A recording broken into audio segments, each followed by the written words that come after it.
Hello everyone, आज हम chapter 2 का सी पार्ट पहचान का प्रभाव स्वयं बोध का विकास हम कैसे करते हैं इसे समझेंगे। इस चैप्टर में हम समझेंगे कि एक बच्चा जब जन्म लेता है तो उसे अपनी क्वालिटी, अपनी गुणों के बारे में कोई समझ नहीं होती। तो कौन से कारक हैं जो उसे उसके स्वयं के बारे में समझने में मदद करते हैं। तो चलो इस चैप्टर की शुरुआत करते हैं। हर व्यक्ति के चारों ओर संबंधों का एक जाल होता है और इस संबंध में उसके परिवार के सदस्य, विद्यालय, कार्यस्थल और समुदाय के लोग आते हैं और ये सभी लोग हमारे स्वयं को समझने में हमारी मदद करते हैं। इसके अलावा जो परिस्थितियाँ, जो अनुभव हम अपने जीवन में फेस करते हैं वो भी हमारे स्वयं को समझने, उसके निर्माण करने में मदद करते हैं। इसीलिए स्वयं का निर्माण एक निरंतर गतिशील प्रक्रिया है। निरंतर गतिशील का मतलब है जिसमें हमेशा चेंज आते रहते हैं। मतलब जैसे जैसी परिस्थितियाँ हम फेस करेंगे वो हमारे स्वयं में बदलाव लाएंगे, क्योंकि नई नई परिस्थितियाँ या नए नए एक्सपीरियंस हमें कुछ नया सिखाते हैं। अब हम समझते हैं कि एक छोटा बच्चा अपने आप को, अपने स्वयं को किस तरह से समझता है। तो बच्चे के जो माता पिता हैं वो विभिन्न परिस्थितियों में अपने बच्चे को किसी विशेष नाम या अलग अलग नामों से बुलाते हैं। आप भी अपने घर में जब किसी छोटे बच्चे से बात करते होंगे तो उसे अलग अलग निकनेम से बुलाते होंगे, जैसे निकिता को निक्कू, निक्की। तो इससे बच्चा जो है अपने आप को उस नाम से जोड़कर देखने लगता है और उस नाम को वो पहचानने लगता है। फिर धीरे धीरे जैसे उसमें समझ विकसित होती है तो उसे पता चलता है कि तुम और तुम्हारे शब्द का प्रयोग दूसरों के लिए और मैं और मेरा शब्द का प्रयोग जो है वो खुद के बारे में बताने के लिए किया जाता है। इसके बाद जो पेरेंट्स हैं वो अपने बच्चे को खेल खेल में उसके बॉडी पार्ट्स के नाम याद करवाते हैं और फिर उसे उसके बारे में पूछते हैं कि बेटा आपकी आइज़ कहाँ है, नोज़ कहाँ है। इसके बाद जैसे जैसे बच्चे में विकास होता है वो समझने लगता है कि वो कोई भी क्रियाकलाप या कोई भी काम जो करेगा उस पर उसका प्रभाव पर्यावरण पे पड़ता है। उसके व्यवहार या काम के परिणाम स्वरूप कोई प्रतिक्रिया होती है। जैसे अगर वो खिलौने को छुएगा तो वो हिलेगा, उसे ज़मीन पर पटकेगा तो वो आवाज़ करेगा, अगर वो रोएगा तो उसकी ज़रूरत पूरी की जाएगी। तो इन सभी चीज़ों से वो समझ जाता है कि मैं कुछ भी कोई काम करूँ तो इसका कोई रिस्पॉन्स होगा। इसके बाद जब बच्चा बड़ा होता है और बोलने लगता है तो उसके पेरेंट्स जो हैं उसके बारे में उसके बताने के लिए प्रोत्साहित करते हैं और उससे कारण भी पूछते हैं कि बेटा आपने ये ऐसा क्यों किया, आपको कैसा लग रहा है। इन सब सवालों से बच्चे जो है वो जो कार्य करते हैं उसके बाद उन्हें कैसा फील हो रहा है, कैसा अनुभव हो रहा है और कार्य करने के पीछे उनका क्या रीज़न था, क्या कारण था, उसे समझने में ये सभी जो क्वेश्चंस हैं मदद करते हैं। बच्चों से बातें करने से, उसके बारे में पूछने से बच्चों में स्वयं की जो समझ है वो विकसित होती है। इसके बाद जैसे जैसे बच्चा और बड़ा होता है तो माता पिता व बच्चे के आसपास वाले लोग जो हैं उसके व्यवहार को, उसकी क्षमताओं के बारे में उसे बताते हैं, उसे फीडबैक देते हैं कि बच्चे ने जो काम किया वो अच्छा किया या उसने गलती की। जैसे एग्ज़ाम्पल के रूप में अगर हम लें कि 6 वर्ष का बच्चा कोई वस्तु पकड़ाने में अपने बड़ों की या अपने पेरेंट्स की मदद करता है तो वो कहते हैं कि आपने बहुत अच्छा काम किया, आप बहुत अच्छे बच्चे हो। तो ये सभी बातें बच्चे को उसके स्वयं को समझने में मदद करती है। अब आप सोचेंगे कि जब बच्चे में खुद को समझने की जो प्रक्रिया है, जो प्रोसेस है, वो अगर सभी में एक जैसी है तो बच्चे उनके व्यक्तित्व में अंतर का कारण क्या है। तो इसका जो रीज़न है कि हर व्यक्ति में जीन का एक यूनिक कॉम्बिनेशन होता है जो वो अपने माता पिता से लेता है और यही उसको दूसरों से अलग बनाता है। इसके अलावा हमारे जीवन में जो एक्सपीरियंस होते हैं, हम सुखद या दुखद जैसे भी एक्सपीरियंस हम अपने जीवन में फ़ेस करते हैं, ये भी हमारे पर्सनैलिटी में डिफरेंस का रीज़न होता है। इसके अलावा अगर हमारी जो एक्सपीरियंस है या हमारे अनुभव हैं वो एक जैसे भी हो सकते हैं पर उस पे हमारी जो प्रतिक्रिया करने का जो तरीका है वो अलग अलग होता है, जो भी हमें एक व्यक्ति से दूसरे व्यक्ति में अंतर का कारण बनता है। नेक्स्ट टॉपिक है कि किशोरावस्था में पहचान के निर्माण को प्रभावित करने वाले कारक कौन कौन से कारण हैं जिसके कारण एक किशोर दूसरे किशोर से व्यक्तित्व में अलग विकसित होता है। तो पहला कारण है जैविक और शारीरिक परिवर्तन, सामाजिक और सांस्कृतिक कारक, भावनात्मक परिवर्तन, संज्ञानात्मक परिवर्तन, परिवार और उसके मित्र। ये सभी कारक किशोरावस्था में किशोर के स्वयं के निर्माण में महत्वपूर्ण योगदान देते हैं। कैसे, आइए समझते हैं। सबसे पहला कारक है जैविक और शारीरिक परिवर्तन। तो किशोरावस्था के दौरान सभी किशोरों में शारीरिक और जैविक परिवर्तन होते हैं और इन परिवर्तन के कारण ही इनमें यौन परिपक्वता आती है और इसीलिए इसे यौवनावस्था कहा जाता है, क्योंकि इसमें किशोरों के प्रजनन अंगों का विकास होता है। इसके अलावा किशोरावस्था को वृद्धि स्फुरण की अवस्था भी कहा जाता है, क्योंकि इसमें किशोरों में तेज़ी से उनकी शारीरिक लंबाई, भार और अनुपात में परिवर्तन होता है। इसके अलावा उनमें कुछ शारीरिक किशोर और किशोरियों में कुछ शारीरिक परिवर्तन होते हैं। किशोरियों में ये परिवर्तन 11 से 13 वर्ष और किशोरों में ये परिवर्तन होते हैं, उनकी जो उम्र होती है उसकी अवस्था होती है 13 से 15 वर्ष। कई किशोरों में ये फिज़िकल चेंज हैं वो जल्दी होते हैं, कईयों में देरी से होते हैं।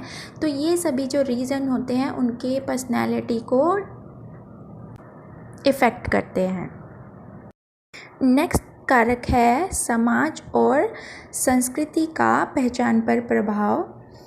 तो किशोरावस्था के दौरान जो शारीरिक परिवर्तन होते हैं, तो जो समाज है, समाज के विभिन्न वर्गों की जो प्रतिक्रिया होती है वो अलग अलग होती है। जैसे भारतीय समाज में देखा जाए तो किशोरावस्था में किशोर और किशोरियों को लेकर उनकी प्रतिक्रिया अलग अलग होती है।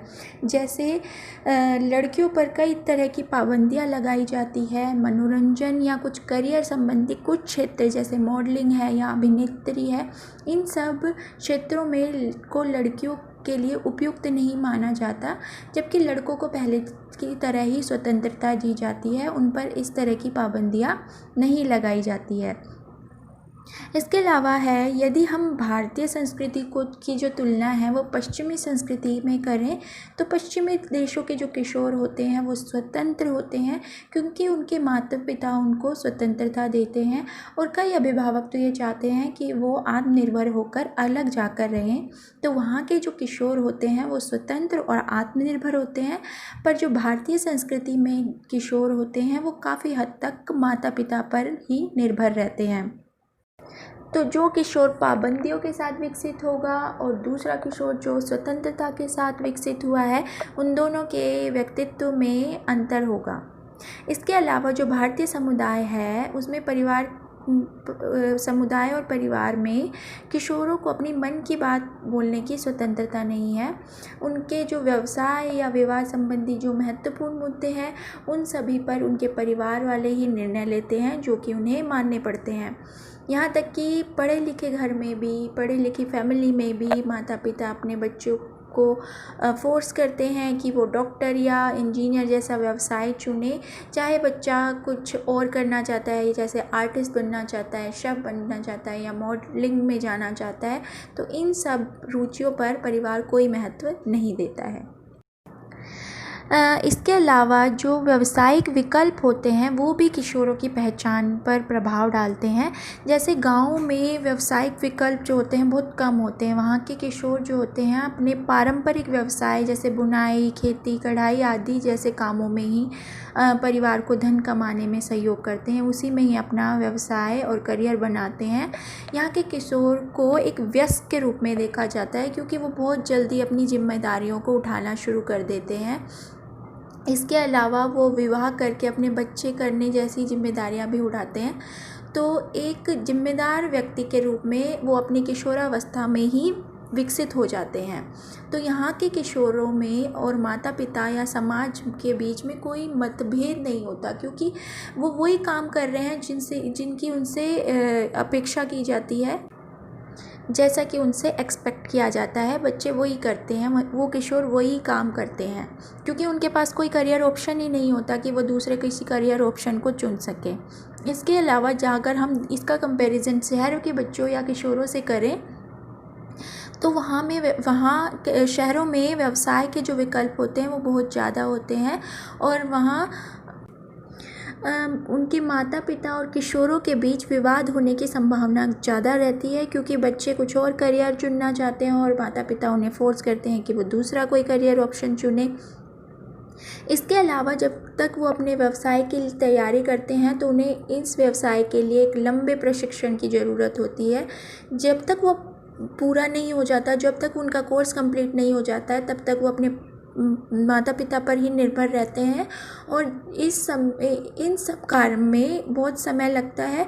तो किशोरों को आत्मनिर्भर होने में काफ़ी समय लगता है, और उसमें व्यस्तता जो होती है देर से आती है। और इसका कंपेयर हम गांव वाले किशोरों से करें तो वो किशोरावस्था में ही एक व्यस्त के रूप में अपनी जिम्मेदारियां उठाना शुरू कर देते हैं। तो इन दोनों के पहचान में अंतर होगा। नेक्स्ट कारक है भावनात्मक परिवर्तन का पहचान पर प्रभाव। किशोरावस्था में कई शारीरिक परिवर्तन होते हैं जो उस पर भावनात्मक दबाव डालते हैं, जैसे चेहरे पर मुहासे आना, किशोरियों में मासिक धर्म होना और किशोरों के चेहरे पर बाल आना। तो कई किशोर इन सब फिज़िकल चेंजेस को लेकर परेशान होते हैं और कई इसे नॉर्मल नेचुरल चेंज के रूप में देखते हैं। तो जिस तरह से वो इस परिस्थिति को हैंडल करेंगे वो उनके पहचान पर प्रभाव डालेगा। जैसे अगर किशोर इन सभी फिज़िकल चेंजेस को लेकर नॉर्मली बिहेव करते हैं, कोई इन सब चीज़ों को लेकर ज़्यादा परेशान नहीं होते, तो इन सभी बातों का उनके स्वबोध पर पॉजिटिव इफ़ेक्ट पड़ता है। वो किसी भी काम को एकाग्रता से कर सकते हैं, क्योंकि वो अपना ध्यान इन परिवर्तनों पर परेशान होने में नहीं लगाते। और दूसरी ओर यदि जो बच्चे हैं वो कैसे दिखाई दे रहे हैं, अपनी शारीरिक बनावट को लेकर बहुत ज़्यादा परेशान होते हैं, तो उनका जो स्वाभिमान होता है वो कम हो जाता है, और वो किसी भी कार्य जैसे पढ़ाई, व्यवसाय या अन्य किसी भी काम को करने में अपना ध्यान नहीं लगा पाते। इसके अलावा किशोरावस्था में किशोर मनस्थिति बदलना को भी महसूस करते हैं, क्योंकि उसमें मूड स्विंग बहुत ज़्यादा होते हैं, क्योंकि इसमें कभी बच्चा परिवार और मित्र के साथ रहना चाहता है और कभी अकेले रहना चाहता है, क्योंकि ये जो सारा मूड स्विंग की जो स्थिति है वो हार्मोनल चेंज के कारण होता है। हमारे जो मस्तिष्क में रासायनिक परिवर्तन होते हैं जिसके कारण किशोर कभी निराशा, उदासी या चिड़चिड़ापन का अनुभव करते हैं। अब नेक्स्ट कारक है संज्ञानात्मक परिवर्तन का पहचान पर प्रभाव।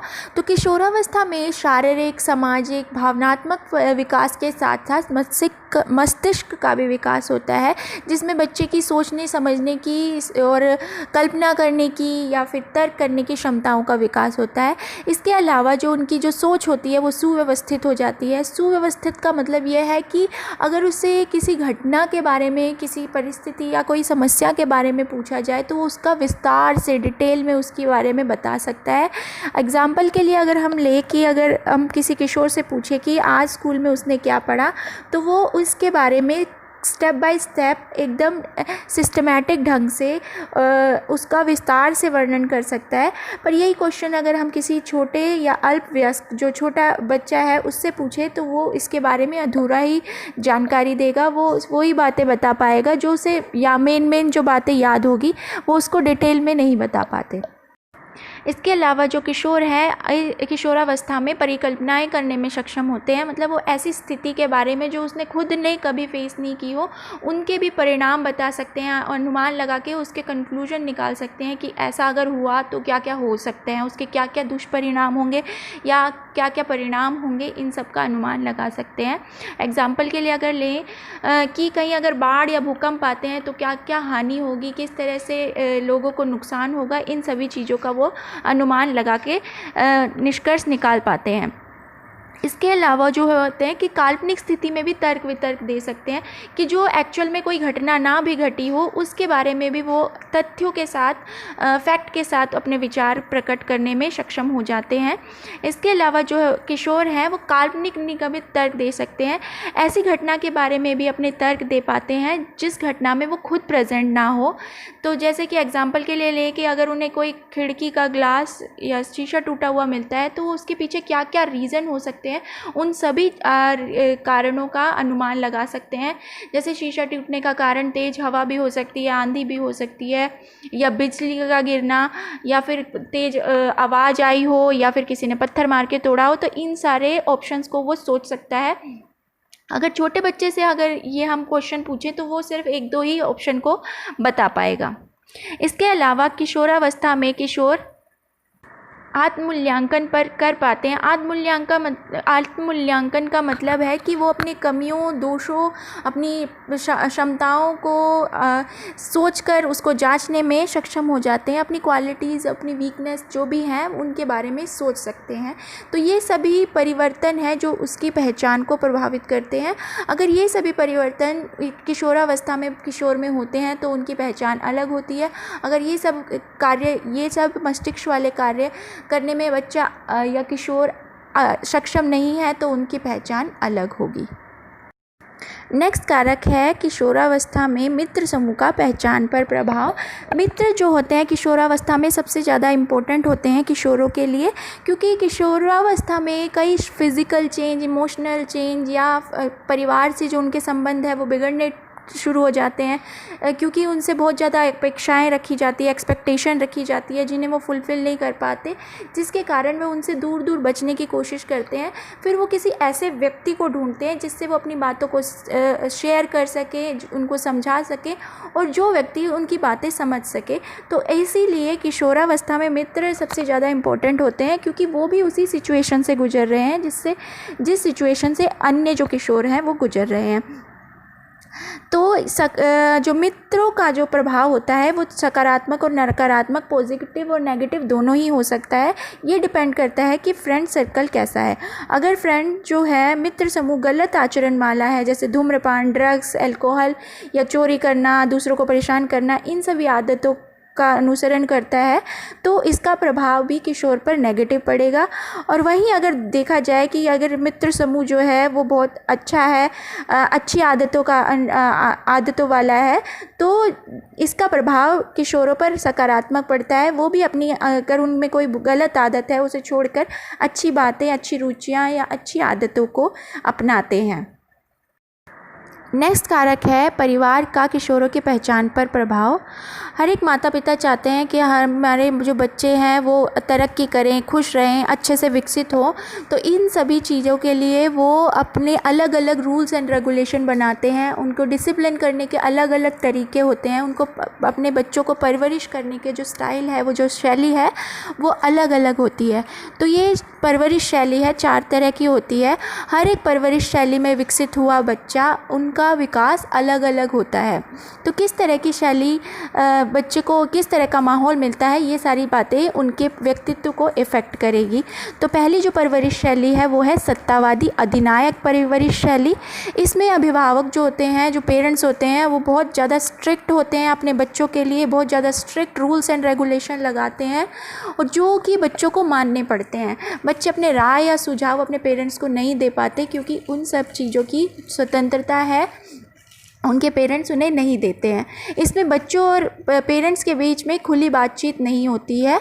इस परवरिश शैली में जो बच्चे विकसित होते हैं वो शर्मीले, दब्बू, कम आत्मविश्वास वाले और अपने आप को असुरक्षित समझने वाले या पढ़ाई लिखाई या अन्य क्षेत्रों में पीछे रहते हैं, क्योंकि उन्हें अपनी राय रखने की स्वतंत्रता नहीं मिली, तो वो अपनी राय दूसरों के सामने व्यक्त करने पर झिझकते हैं।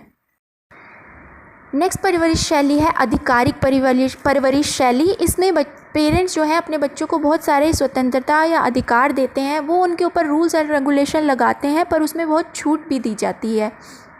तो इस तरह का जो अनुशासन होता है वो सकारात्मक अनुशासन कहा जाता है, क्योंकि इसमें माता पिता और बच्चों के बीच में खुली बातचीत होती है। बच्चे अपनी राय या जो सुझाव है वो अपने पेरेंट्स को दे सकते हैं, और उनके पेरेंट्स जो है उनकी राय को महत्व भी देते हैं। तो इस परवरिश शैली में जो बच्चे विकसित होते हैं वो खुश रहते हैं, सफल होते हैं, जोखिम उठाने में और निर्णय लेने में सक्षम होते हैं, जिम्मेदार, और अपनी राय दूसरों के सामने व्यक्त करने में बिल्कुल सहज महसूस करते हैं। उन्हें कोई डर या किसी तरह की झिझक महसूस नहीं होती है। नेक्स्ट जो परवरिश शैली है वो है अनुज्ञापक परवरिश शैली, मतलब आज्ञा देने वाली। वो इसमें पेरेंट्स जो है अपने बच्चे को आज्ञा देते हैं कुछ भी करने के लिए। वो ज़्यादा रूल्स एंड रेगुलेशन बच्चों पे नहीं लगाते। कई बार जो होता है वो उनके गलत व्यवहार को भी रोकने का ज़्यादा कोशिश नहीं करते, क्योंकि वो उन्हें नाराज़ करना या निराश करना पसंद नहीं करते। तो ऐसे जो माहौल में बच्चे जो विकसित होते हैं वो बहुत ज़्यादा अहंकारी होते हैं, अपनी मर्जी चलाने वाले होते हैं, क्योंकि उनके ऊपर ज़्यादा अनुशासन या नियंत्रण नहीं लगाया जाता है। तो जो उनका मन करता है वो वैसा ही करते हैं। तो इस तरह का जो बच्चा होता है वो घमंडी और अपनी मर्जी चलाने वाले विकसित होता है। लास्ट जो है परवरिश शैली वो है असम्मिलित परवरिश शैली। असम्मिलित जैसा कि नाम से ही पता चल रहा है, इसमें जो पेरेंट्स हैं अपने बच्चों के परवरिश में ज़्यादा इन्वॉल्व नहीं होते। वो उनके ऊपर कोई सीमा, कोई नियम नहीं लगाते। इसमें अपने जो माता पिता हैं वो अपने बच्चों पर ज़्यादा ध्यान नहीं देते, उनकी जो बेसिक जो नीड्स हैं, बेसिक ज़रूरतों को भी पूरा नहीं करते। तो ये पेरेंट्स वो होते हैं जो किसी डिप्रेशन या मानसिक रोग से पीड़ित होते हैं। तो इस परवरिश शैली में जो बच्चे विकसित होते हैं उनमें उचित देखभाल या मार्गदर्शन, मतलब गाइडेंस उनको सही से नहीं मिल पाती। इसके कारण वो उनमें आत्मविश्वास की कमी होती है और वो निर्णय या जिम्मेदारी उठाने में सक्षम नहीं होते, और जो अन्य कोई भी क्षेत्र है उसमें भी अच्छा प्रदर्शन नहीं कर पाते हैं। तो इन सभी शैलियों से हमें पता चला कि जिस तरह का माहौल एक किशोर को मिलेगा अपने परिवार से, उनके माता पिता से, जितनी ज़्यादा स्वतंत्रता उनको दी जाएगी, जितने नियम उनके ऊपर लगाए जाएंगे, किस तरह का संबंध उनके पेरेंट्स और बच्चों के बीच में किस तरह का संबंध होगा, इन सभी बातों का उनके व्यक्तित्व पर बहुत ज़्यादा इफ़ेक्ट पड़ता है। अब आपके लिए एक क्वेश्चन है कि सुदृढ़ और स्नेहमय पालन पोषण से पहचान का स्वस्थ विकास होता है। यहाँ स्नेहमय पालन पोषण किस परवरिश शैली से संबंधित है? आपको ये 4 ऑप्शन दिए हुए हैं। आपको इनमें से जो लगता है कि किस परवरिश शैली में स्नेहमय पालन पोषण होता है उस ऑप्शन को चुनना है और नीचे कमेंट बॉक्स में उसका आंसर लिखना है। तो इसी के साथ हम इस चैप्टर को ख़त्म करते हैं। Thank you.